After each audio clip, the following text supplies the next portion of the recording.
Hi guys, দেখো আমাদের একটা লেবু গাছ ছিল। লেবু গাছটা মরে যাওয়ার পরে লেবু গাছের গোড়ার থেকে দেখো এই জিনিসটা উঠেছে, মায়ের আকৃত। দেখে নাও, একটা সাপের মতন মায়ের আকৃত বেরিয়েছে। তোমরা সবাই দেখো। এটা হচ্ছে 3 নম্বর দুর্গানগর, নদিয়া জেলা, চাকদা নদিয়া। 3 নম্বর দুর্গানগর, 6 নম্বর ওয়ার্ডে পূর্ণিমা বর্মনের বাড়িতে।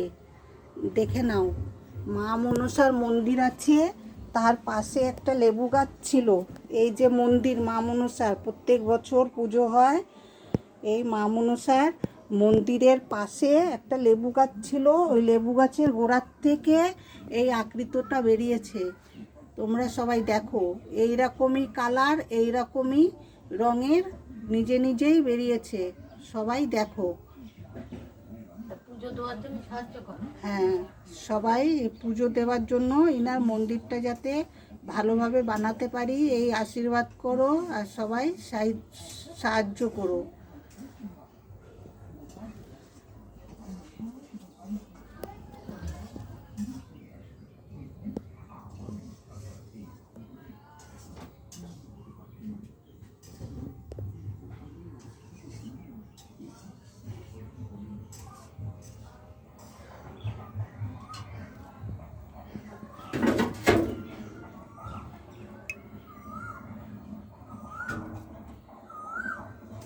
ওটা উঠছে দেখি, অন্ধকার হয়ে গেল, পরিষ্কার ভাবে দেখা যাচ্ছে না তো।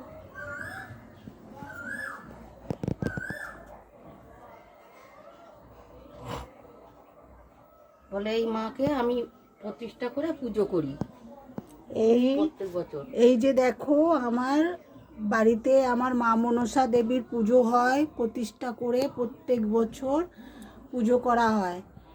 এই মা মনসার মন্দিরের পাশে একটা লেবু গাছ ছিল। শেকড়ের থেকে হয়েছে। এই লেবু গাছের গোড়ার থেকে এই আকৃতিটা বেরিয়েছে নিজে নিজেই। এই রঙেই, এই রকমই দেখতে।